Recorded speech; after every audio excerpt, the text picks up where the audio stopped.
How do you change your mindset to go after bigger goals? Today's guest, Scott Kinder, joins us to talk about mindsets and managing life. Why is it important to talk about your ideas with friends and family? Are you thinking about opportunity cost when you weigh personal and business commitments? And we all know that the way to eat an elephant is one bite at a time, but how does that elephant taste? Scott, Otis, and I dive into all of this and much more on this fun and insightful episode. Quick reminder to rate, review, and subscribe to the show wherever you're listening. You can also find the full videos of the show on our YouTube page. And if you learned something from Scott, Otis, or me in our conversation, make sure to share the episode with someone else so they can learn it too. The best way to support our show is to share your favorite episodes with the rest of your tribe. This episode is brought to you by Tribe and Purpose. That transition from college to that first career is a difficult one, and it's even harder when you lose your sense of identity. If you're an athlete who just hung up the cleats, it's hard to go from being a rugby player to being Joe in accounting. We created Next is Best to help retired college athletes use their skills to create an impact through entrepreneurship. Next is Best by Know Your Tribe will help to smoothen that rough transition by helping you establish a clear sense of purpose, an actionable path to success, and the tools you need to manage your life. Your 20s are a confusing and chaotic time. Next is Best gives you the tools you need to make sense of the chaos and make this next chapter of your life the best one yet.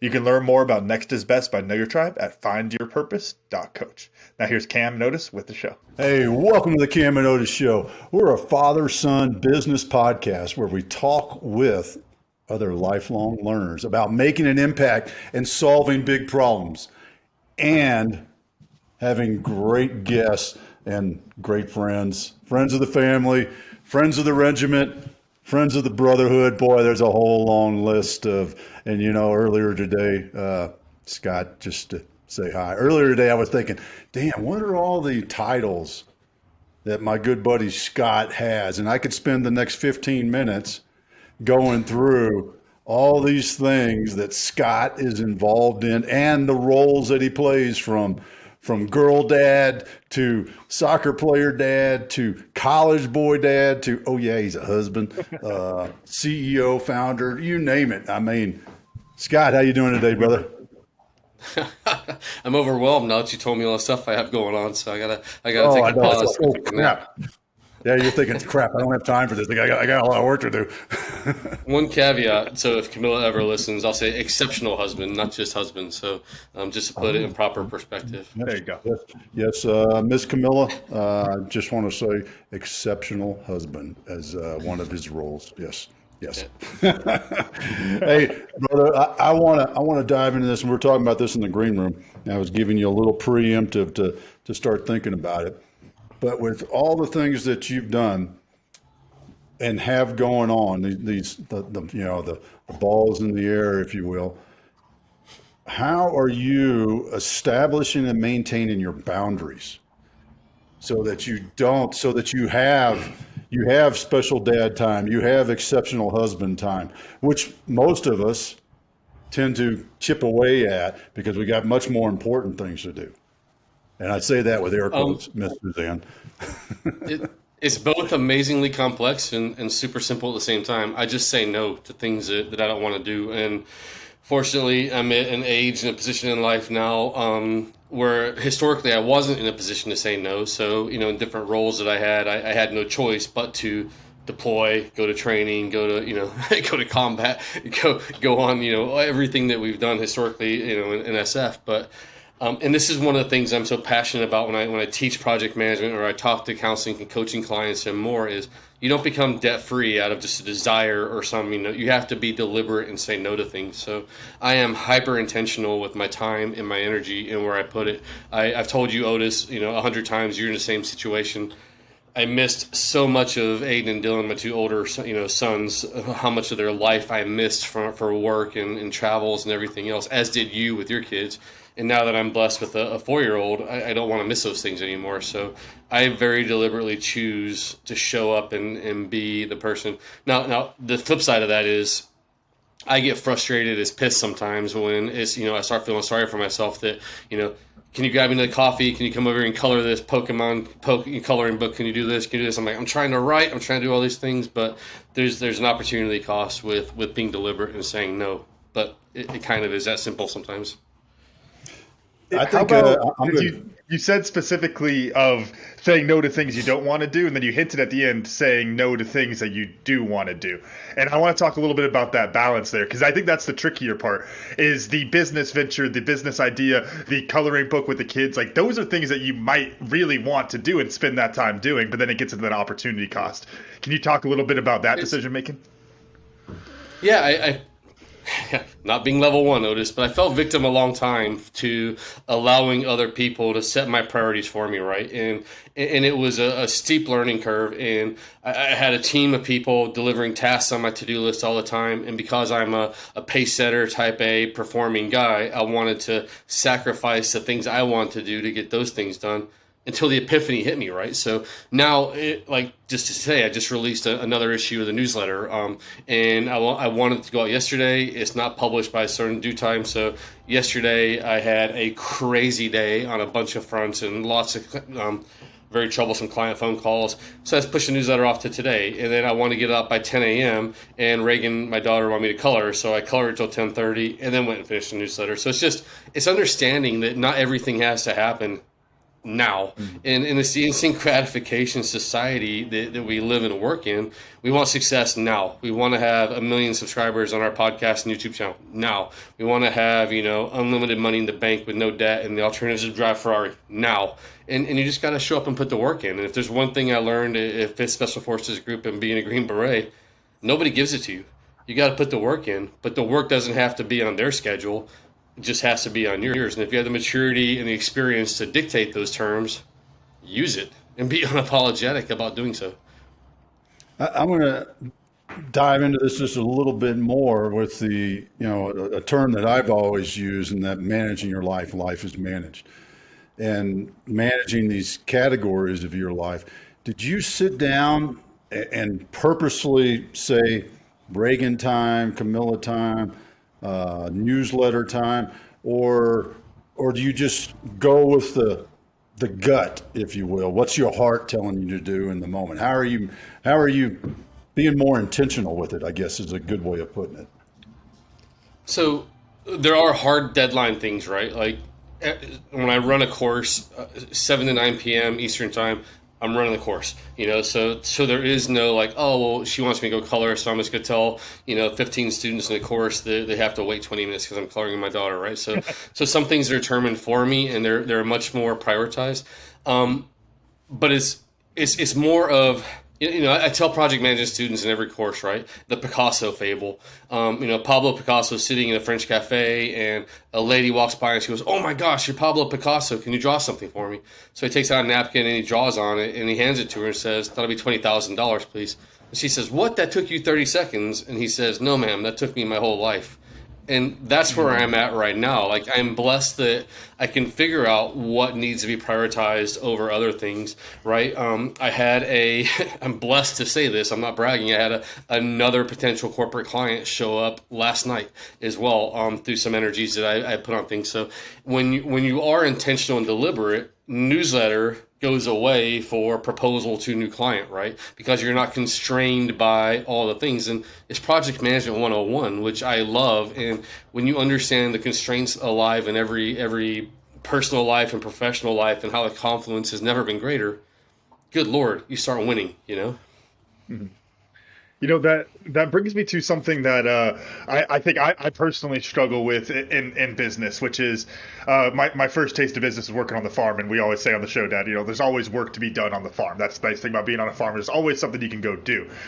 The interesting thing with that is that nothing has that tight deadline all the time, except for the cows in the morning and those type of things. It's like, yeah, there's always something to be due, which means you could also do it tomorrow. And you kind of get into that balance or that imbalance really, where it's like you have so many things you could be doing. And so you kind of have that pressure to get it all done now. But then in the back of your mind, that it could be done tomorrow, the next day like that. So Scott, how do you make sure to prioritize things to keep yourself in that timeline? I mean, you said it goes back to just project management. Is that all it really is, of just like sequentially knowing, hey, this isn't a deadline, but I got to get it done sooner than later type of thing?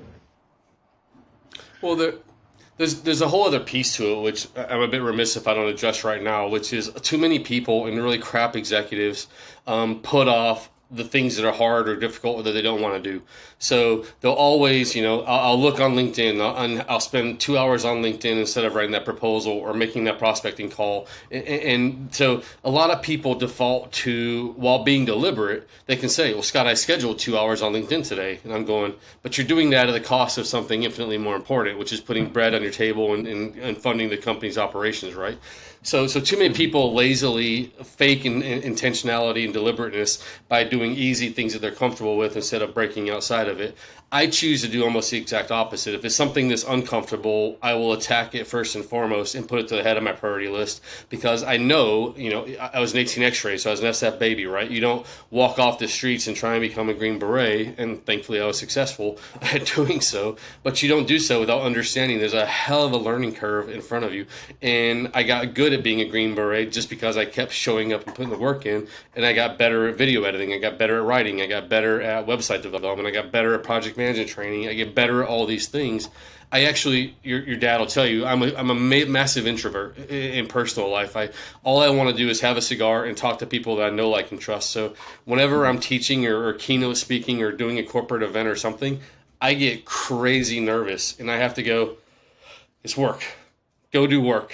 Go do what you said you're going to do. And sometimes that's just what you have to do, right? When you say you're going to do something, do it.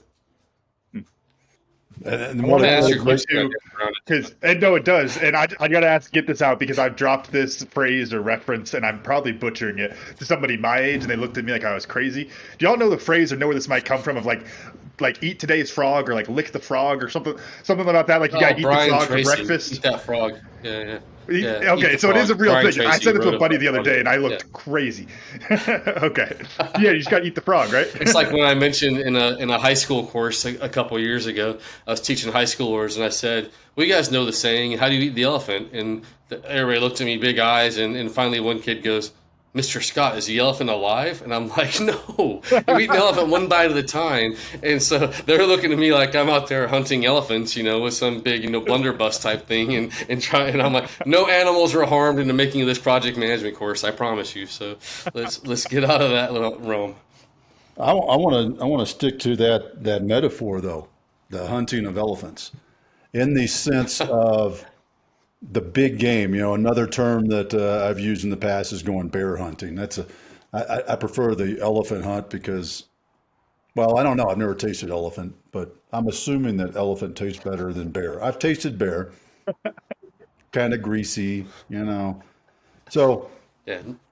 that elephant hunt, how do you, when you're steady state, you're like, all right, you're kind of like patting yourself on the back and like, whew, cash flow in is greater than cash flow out. Yes, me.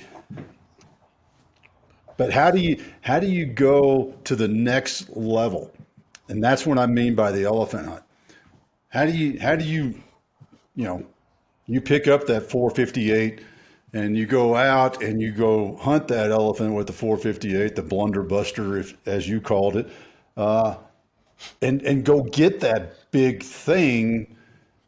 Because there's not a whole lot of Scots. Last time I checked, looking behind you, it's just you. How do you do that? How do you manage that part? I think it was actually Brian Tracy. It may have been Jim Collins in Good to Great. I think it was Jim Collins actually that said, the phrase BHAG, big, hairy, audacious goals, right? Mm-hmm. And so there's a difference though, right? Like too many people, and again, I'm not bashing on entire industries here and being negative, but too many crap coaches and more go, set big, hairy, audacious goals, right? And what happens? They tell people, go forth and hunt the elephant. But they don't realize that, one, unless they're in a zoo, elephants aren't native to North America. So they get prepped, they get all their gear on, they get all this other stuff, and they step outside their front door, and they're like, all right, I'm hunting elephants. I'm like, hey, there are no elephants in your neighborhood, in your region. And, you got to fly to a whole other continent to do that, right? So people don't put the necessary steps in to hit the goals. Now, the other piece of it is former employees of mine and former teammates of mine despise me at times because I'm like, I'm not going to write a business plan and I'm not setting corporate goals, because both of those things, like what happens if I hit my business plan? What happens if my business plan is obsolete? Am I going to sit in the room and feel sorry for myself? Oh gosh, I thought, and Otis, you've known me for years now, and I can pivot on a dime because I'm debt free, and because once I believe in going towards something in my soul, I'll go towards it. And people don't like that about me, and it drives them a little bit crazy sometimes, which I'm self aware enough to understand. But the other piece of it is, if you set a goal, and so a former employee of mine would be like, we need a 2023 goal for sales. I'm like, why? If I say I want to make $10 million in sales in 2023, and I make $10 million in sales in the first quarter of 2023, do I stop working? No, I'm going to keep working. I'm going to keep doing stuff. So I want to hit outcomes. I want to push my business into these areas. I want to deliver these things and bring value. And when you add, instead of, like, I want to kill an elephant, I want to bring value to people through doing this offering, right? Like, the goal should align with the value they create for customers and more. And if you can't, one, solve a problem for people, or two, clearly articulate the value that you're bringing to them, you're destined for failure, because you're just going to charge money and get, well, the getting's good, but nobody's going to believe in you, and you're going to end up not believing in yourself. What I heard, and I picked this up reading Atomic Habits, is goals are good. Great book. Right? Yeah, it is. It is really a good book. And goals are good, but what he talks about is the habit changing, the 1%. How do I do 1% improvement? How do I change my process to change my belief, to change who I believe I am in doing that? And so when I say that, what's the, and I told you we were going to go philosophical today. What is the philosophy? You notice my hands are changing my brain. What is the philosophy that you use to change that belief, to go after the big thing? You and I've talked about this also, the imposter syndrome, right? What the hell am I doing up on this stage? It's no, yeah. I ain't that. I'm not supposed to be up here. But how do we change that belief? And could you share some of that? Going right back to it immediately, right? Sorry. Solving problems for people and organizations and bringing value. Mm-hmm. And when those two things align with what you want to do, and you can see the problems that you're solving, and see the value that you're creating in that organization, it decomplicates the goal, right? Because a goal, somebody could tell me, hey, Scott, I want to be debt free. And I'm like, well, how much consumer debt do you have? I don't know. Well, how are you going to ever be debt free if you don't know how much consumer debt you have? Now, when a client comes to me and says, I have $150,000 in consumer debt, I make $90,000 a year, I just realized I have 1.5 times my annual income in cars and boats and credit cards and student loans and more. I want to get out of that immediately, and I'm so tired of this. I'm fed up and I want to go. I'm like, all right. Now that's back to James Clear and Atomic Habits, right? They will change their habits in their personal daily activities because they actually can see progress, right? The people that tell me I want to lose 10 pounds, I'm like, you're not going to do it. The people that tell me I'm going to quit drinking so I have a better quality of life, I'm a better, exceptional husband to my wife, or exceptional wife to my husband, and I'm in shape and I'm happy with myself and I'm pleased. I'm like, you're going to actually do it. Because otherwise, all you're doing is staring at the donuts and the chocolate cream cake and the cheesecake and more and going, well, it's a cheat day, it doesn't matter. And we give all these excuses. So when mentally you align what you do daily, being deliberate, saying no to those unnecessary things, and sacrificing, that's a word that we don't like to say in society nowadays, right? But sacrificing to get what you want. And truly, I run Otis and Cam both know me for a while. I run a completely debt-free business, and I've grown everything that I do out of my personal bank account and business accounts, right? Like, I don't take on debt. I don't do so. Sometimes cash flowing, making a Salesforce purchase, annual licensing for Salesforce, right? It's like, man, that money's coming directly out of my debit account. Buying a new computer, buying, Apple TVs to take with travel equipments, right? Booking flights for client engagements and more. Like, all that stuff, when you see it immediately hit, you feel the pain of it. But I also know that keeps me grounded and keeps me on the real, right? Because if I'm not ever going to overextend myself and put the whole family in risk, so I can cash fund college, cash fund my middle son's private school, and get Reagan my daughter set up for success as well. This episode is brought to you by Tribe and Purpose. Whether you're an entrepreneur, C-suite executive, or just someone who cares about impact and purpose, do you need to start your week off with our Monday Moments newsletter? Monday Moments jumpstarts your week with a stoic quote, a life lesson, a business idea, and much more. I read it every Monday to get those good idea juices flowing. Sign up today at findyourpurpose.coach/Monday.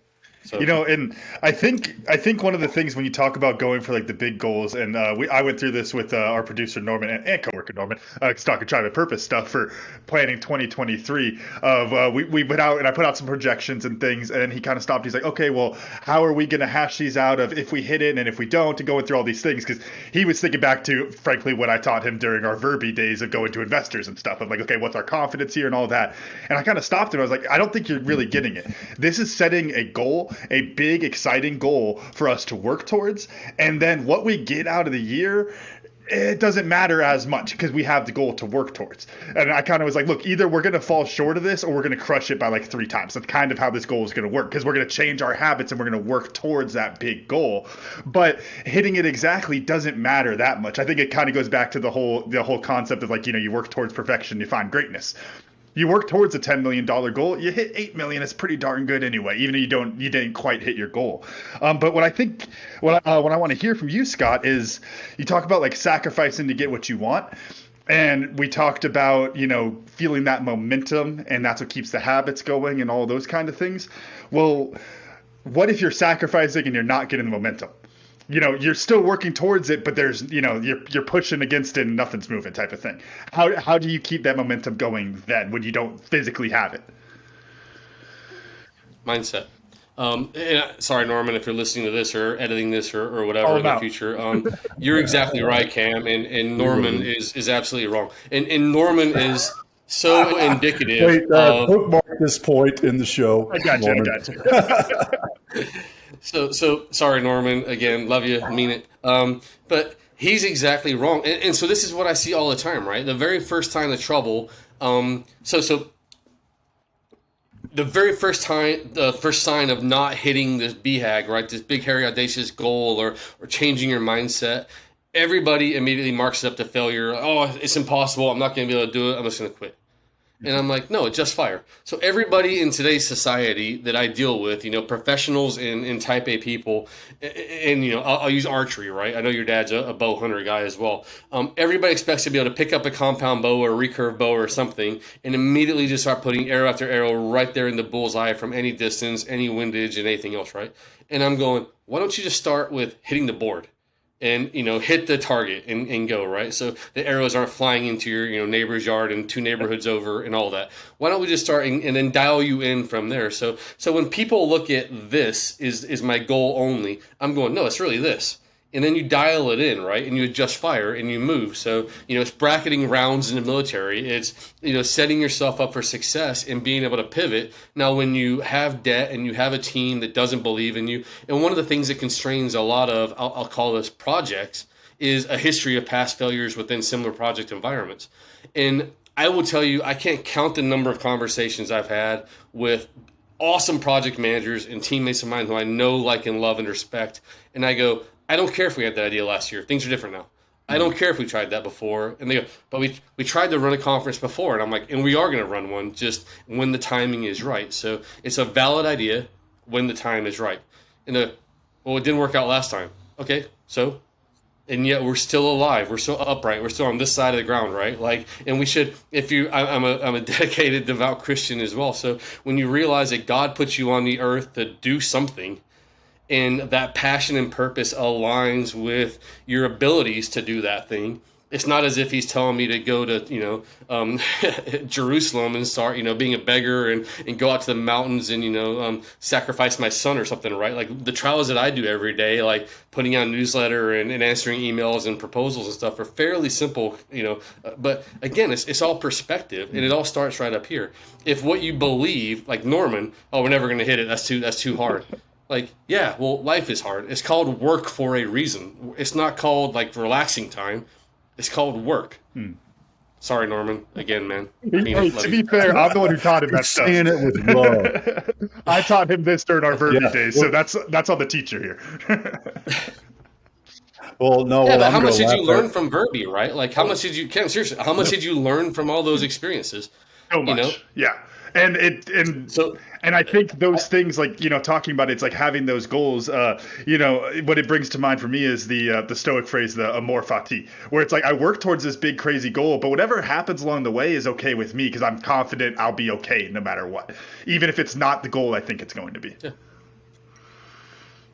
Well, one of the things I tell veterans specifically, and I'll make I'll go back to what we're talking about in just a nanosecond, is our ability to compartmentalize, right? So first of all, when I meet civilians in corporations and corporate events and more, they're always like, "Well, you're a Green Beret. You're not used to failure." And I'm like, "Au contraire, my friend. Like, you cannot become a Green Beret without failing in training at some point, right? Like, but it's the ability to go, yeah, that sucked. I failed pretty hardcore. I got up, I dusted myself, I adjusted, I overcame, I adapted, and that's that mindset that makes a good quality special operator. Now, when you look at civilians again and learning lessons from Verbi and everything else, if as long as you're learning from failure, if you're not failing, you're not trying hard enough. If you're not pushing boundaries and doing something, you're not, honest to God, mark my words, like you're not trying hard enough. So accept failure, embrace it. Don't bet the farm on it, literally, credit card debt and all this stuff, and then go, ooh, that really sucks. Now I got, all these bills coming in I can't pay. But if you right size your efforts, build the right habits, and set the right goals, and understand that you're going to have to work your tail off to hit those metrics, you'll win. At least some variation of winning. Maybe you're not bullseye every time, but you'll be on target. One of the things that I get asked about a lot, and I see it talked about a lot, is when do you change that outcome? When do you say, all right, now that ain't going to happen? And I always use, I always go back to Sarah Blakely with her, and I'm drawing a blank on her britches, whatever it was, Spanx. There we go, Spanx. And it was like the 29th store that she went to, or 29th time she pitched, she finally got a sale. But the question is, do you do that for 35 times, still with no sale? Do you do it for 50 times, still with no sale? 100 times, still with no sale? When do you say, all right, something needs to change, the vision, the person, whatever? How do you mentioned the bracketing. How do you do it when you've been pounding your head and you believe in your heart of hearts that this is the way to do it? This is the solution. This is the next slice of bread, but nobody else is buying it. So I don't know Sarah personally. I wish I did. She seems like a pretty phenomenal person, and multi very wealthy. I'm going to also argue. I was going to say rich, but that sounds kind of stupid. No, she's multi very wealthy. You are spot multi on. very wealthy. I'm so well spoken today. I'm gonna say that her approach to store 1 and store 2 was different. And then her approach between store 2 and store 3 was different, and 15 and 16 was different. And so, again, right, like sometimes I am guilty of this, just like everybody else. So this is not the pot calling the kettle black here at all before Otis trumps me on this one. Sometimes we grossly overcomplicate things, and we don't, I mean, I knew I had to say it before you did, man. Yeah. But so I get approached by veterans who want to start their own businesses almost like 3 times a week on average. And I'll say, how many people are you telling about your business idea every day? And they go, oh, it's in the idea phase. Like I'm kind of embarrassed to talk to this. I'm like, you're gonna fail. Like you need to be out there. Like, and Otis will tell you, Cam, if I have an idea for something, I call your dad up, and if he's recording a podcast, somebody calls him back, and I go, is this stupid? Am I thinking on the right side here? And he'll give me some ideas to tweak it, and I'll go to my wife, and she'll go, which is kind of like high praise for like one of my ideas, and then I'll go, all right, so it's not totally horrible, Right. But then I'll like talk to other people, and I'll hear it come out. And Blakely did exactly that, right? 29 times of being told no makes you have a strong pitch, and so here's the flip side of that. When you are moderately or crazy successful instantly because you don't have to be told no, when that comes in the future and you haven't had to work 29 stores and tuning your pitch and all that stuff, that is when those major flops come into play in your future, because those people only know Jack Dorsey, right? Raging narcissist and idiot, only knows success.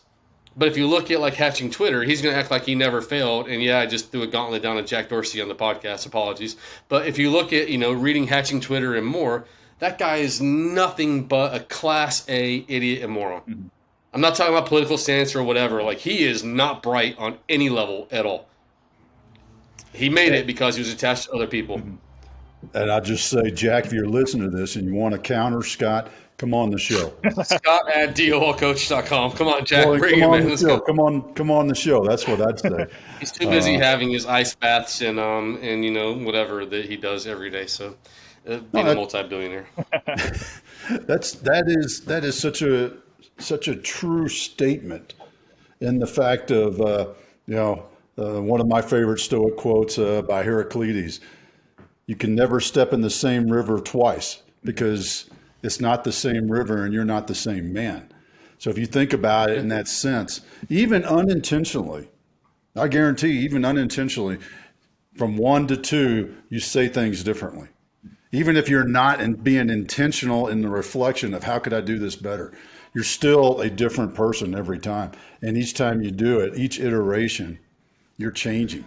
And I think that's a great thing to think about, in that, going back to in your heart of hearts, you believe that this widget idea that you have is the thing that's going to solve world hunger, do whatever, right? And if you truly believe that, then you will put the effort in each cycle, each performance, each call, each conversation, each time, and get better at it. As a matter of fact, it just reminds me, speaking of, veterans calling you, talking about starting a business. I had one of those calls yesterday, and, it kind of led into the, open the door so Otis could say what his purpose is, right? And I said my purpose, create a legacy of leaders, because I believe great leaders create great organizations create great communities. With great communities around the world, we'll have a better world, right? I've been saying that for like 5 years. So, and he was like, whoa, dude, how'd you, 5 years of But now it's fluent, right? Almost every day for the last 5 years, you kind of get to where you can say these things better, and it sounds better, and it's not a stumble. So when you do that, how much rehearsal? Because back in the day, when we were carrying rucksacks, we rehearsed the shit. Actions on the objective, rehearse. Yeah. Oh my goodness. Oh my goodness. I mean, from drawing it to walking it to building something to do it in, everything, right? How much do you do that now, even now, when you take on new things? There's never a point in time to where I don't either A, rehearse on the front side of something, and B, AAR on the backside of something, after action review on the backside. And every time I leave, I'll leave this conversation, and I'm very happy that when you were quoting Heraclitus, I was trying not to laugh, because I was watching Pocahontas with Reagan the other day, and Pocahontas says that exact same quote, you can never step in the same river twice. And I knew somebody better than Pocahontas and Disney had said that, and now I'm like, holy crap, this is my life coming full circle. Pocahontas and Heraclitus both. But I always take away something. Teach your daughter well, my friend. Teach your daughter well. I'm going to walk out of this and go like, before Pocahontas, there was Heraclitus. He's like, shut up. Can we watch Bambi? Like, I know John Smith learned a lot from Pocahontas. But now it's Mission Force 1, so she's all enamored by, like, she calls Special Forces forces, so she's like, you were in forces, and I'm like, I was in forces, yes.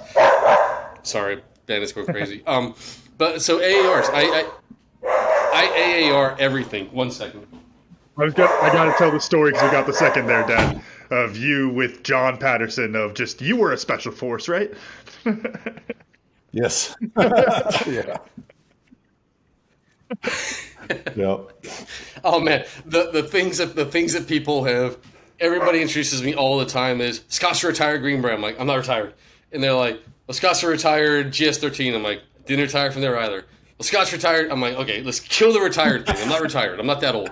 And then like just ignore the word retired. Like Scott was, he's the head of the project management institute. I'm like, nope, the Institute of Project Management. And Scott was, their VP of operations. I'm like, I was their chief operations officer. And Scott was, so I'm constantly like dealing with stuff all the time. And Scott was a Navy SEAL, and Scott was a Marshal. I'm like, nope, again. And I'm just like on stage, like this high level introvert going, nope, still.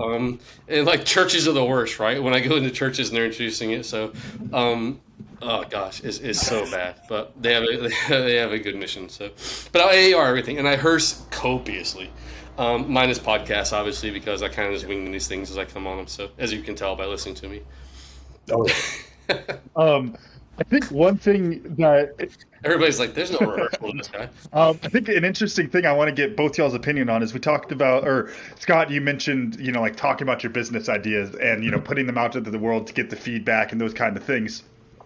I think there's another side of that some people get into, which is the almost like the want to start the business, and so the business idea becomes performative, and it's I want to tell everyone about this. They go, wow, aren't you such a smart entrepreneur? That's an amazing business idea, rather than wanting to tell people about it in order to get feedback and to build the idea up. And so I want to throw that over to you, Scott. What do you think is that difference there of making sure you're not just being performative because you're excited? Because I say performative, and that's meant to be a bad thing, but it comes from a good place of being excited about your project, right?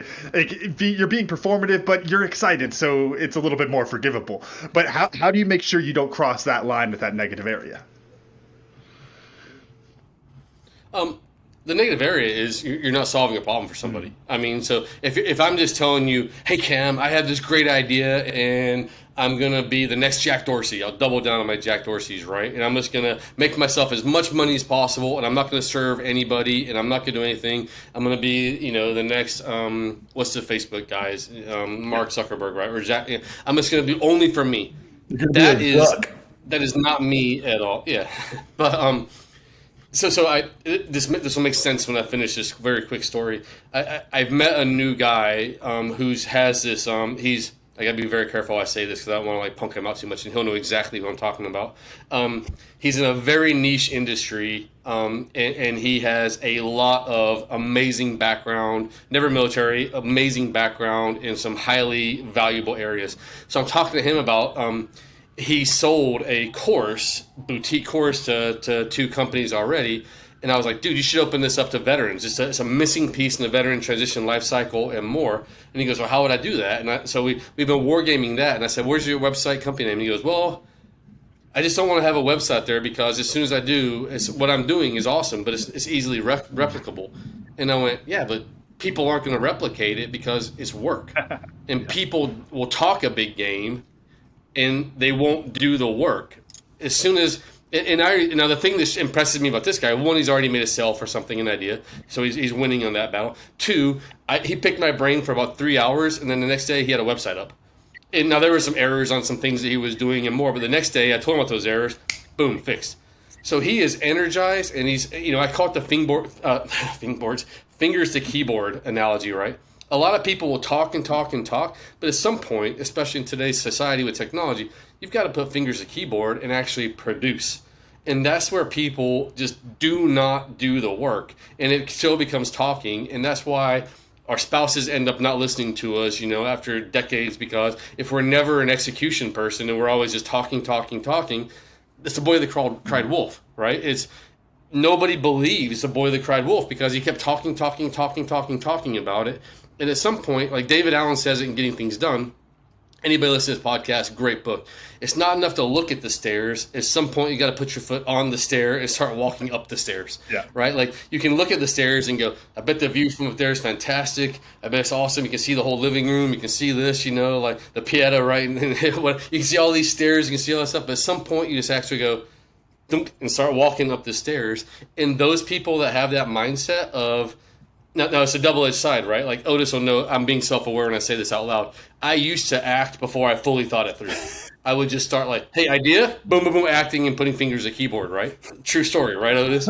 Now I let the situation develop, and I don't just start acting. So I smoke too many cigars nowadays. As I'm walking out of a cigar, I'll do nothing but ruminate on where that could go, how I would do it, how I'd problem solve, how I create the value proposition, how I do this, how the marketing piece would look like, what the web form. So before I even go to my website to build an enlistment form or a recruitment form or a sales form or whatever, I've built that thing in my head 50 different times, and I've tweaked it, the language, the images, everything on there.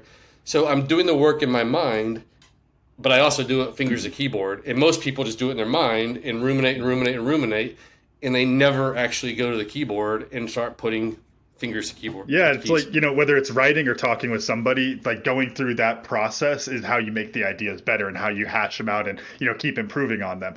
And I heard this in your voice earlier when when I was talking about Verbi, and you're talking about some of your ventures, Scott. You strike me as the type, you have the same affliction as me, which is I have these, and call them, I'll just call it, Verbi failed business that I look back on. And I had a buddy asking me about some businesses and stuff. And I started talking about it. And I was like, I still have the sales pitch. I still think I could do it. I still did it. Like, I know I shouldn't right now, but there's something in the back of my mind where it's like, oh, it's still such a good idea. And I have that with literally every one of my business ideas where it's like, yeah, I know I'm not doing it, but it's like, I'll still sell you on it because I still think it's such a good idea. So how do you know when the time is right? Like, leave those things in the past, but, without killing that creative energy. Because I think that's what that really goes back to. So one, I am hypercritical of myself, and I will beat myself up for something that does. I mean, again, Otis will tell you I'm not lying. Hypercritical of myself, so I don't have that self belief that all ideas were good. Sometimes I look back and my team, if they were on the call, would tell you, like, sometimes I go, that was stupid, man. I'm lucky we survived that one. Like, that was dumb, and I will never go down that route again.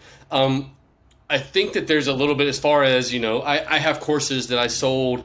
Between my GS time and working in the Institute of Project Management, this little window, I had courses that I sold to clients in Australia. In other words, like a course called the CEO course, and they'd fly me from like Sydney to Bangkok to deliver this course as a keynote speaker and all that stuff. I probably delivered it 25, 30 times in this brief window, and then got the job at the Institute and shelved it.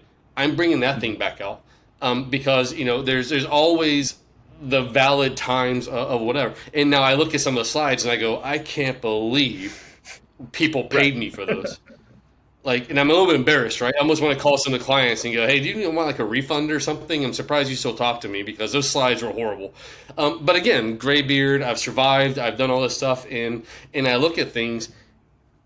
It's that ability, though, to critique yourself, but not wallow in self-pity, level 1 victimhood, right, all the time because of self-critique. And, I didn't think I would ever recommend this book because I think this guy is grasping at straws. But John Acuff, New York Times bestselling author, wrote a new book called Soundtracks. Have either of you guys read it?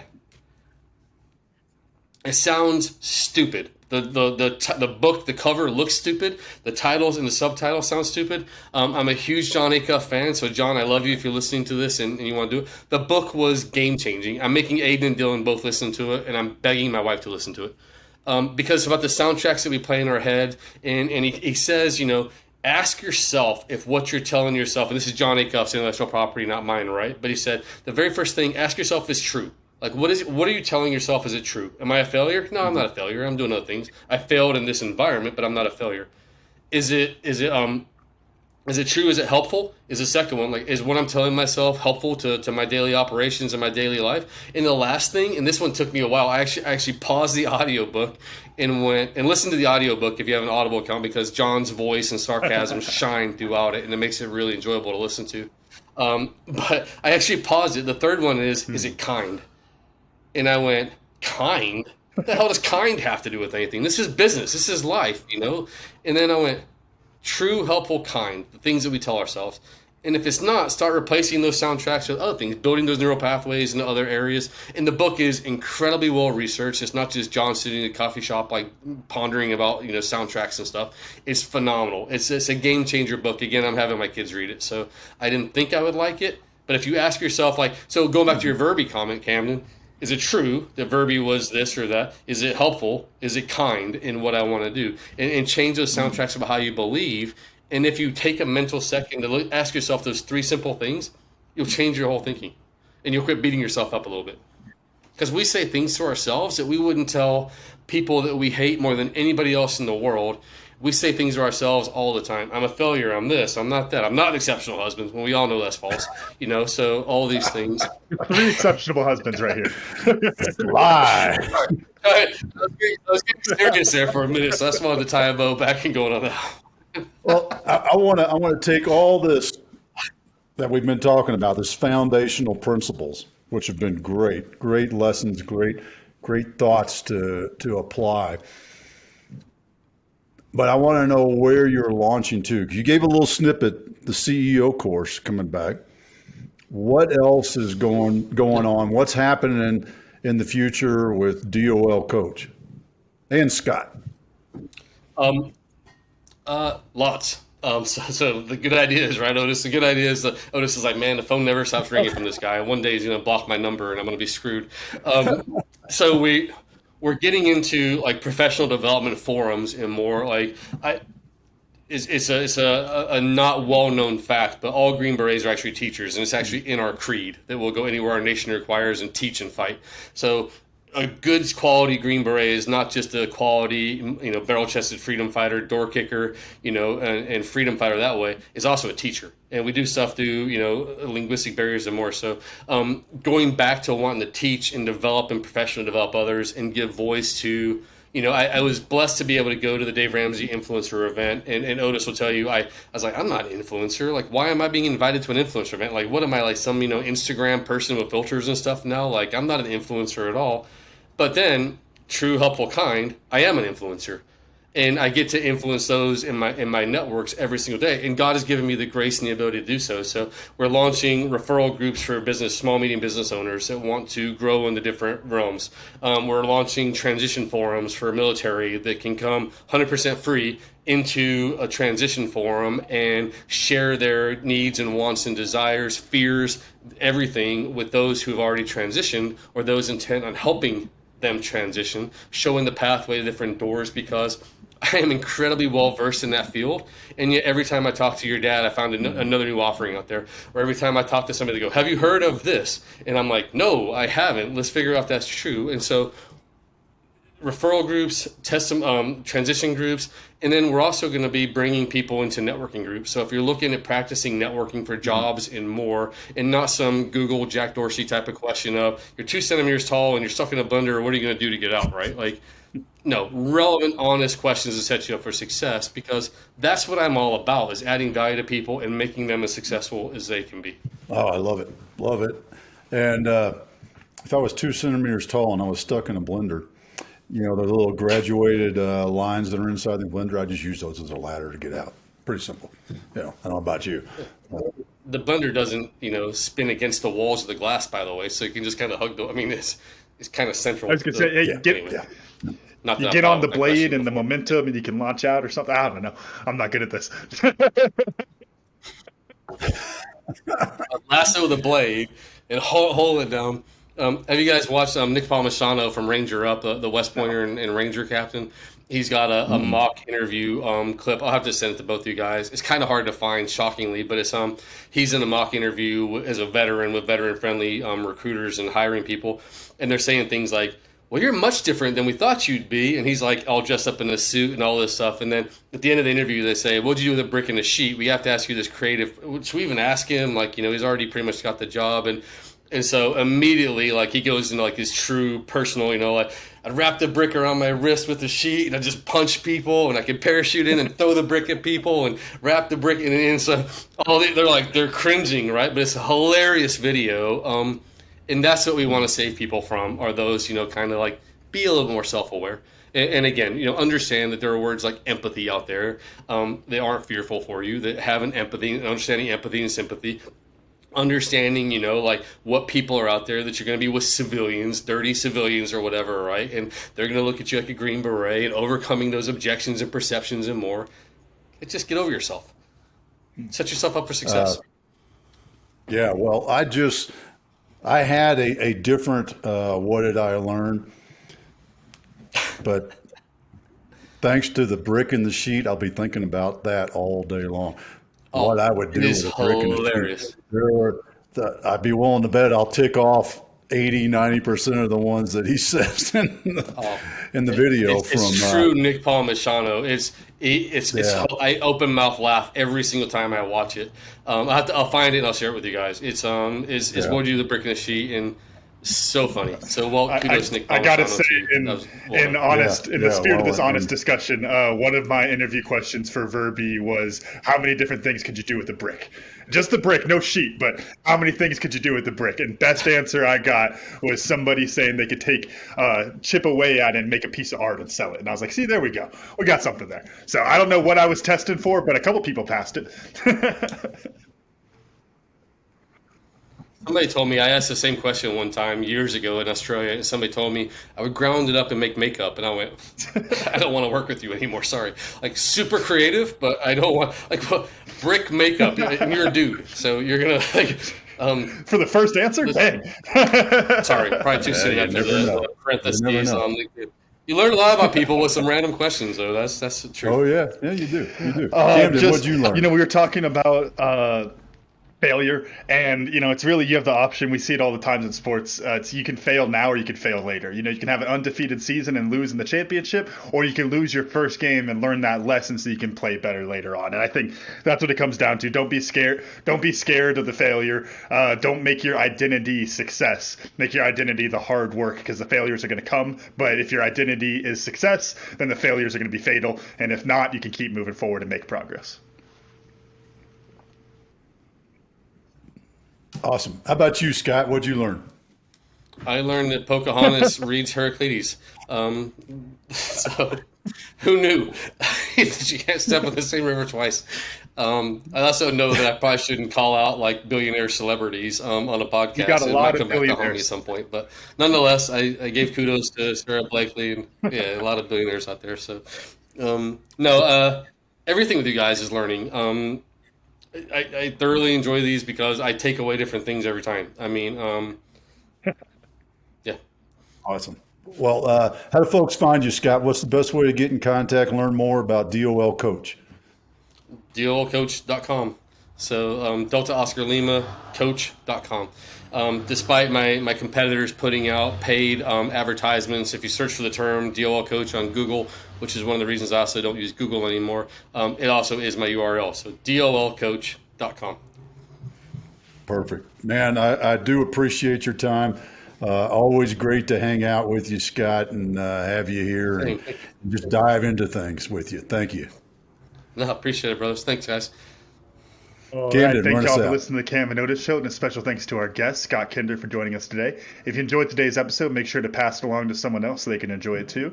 Make sure to follow the Cam and Otis Show on Facebook and Instagram, and you can watch full videos of the show on YouTube. And while you're there, make sure you hit that subscribe button too. As always, the full archive of our episodes is available at www.camandotisshow.com. Thanks again, and we'll see y'all next time.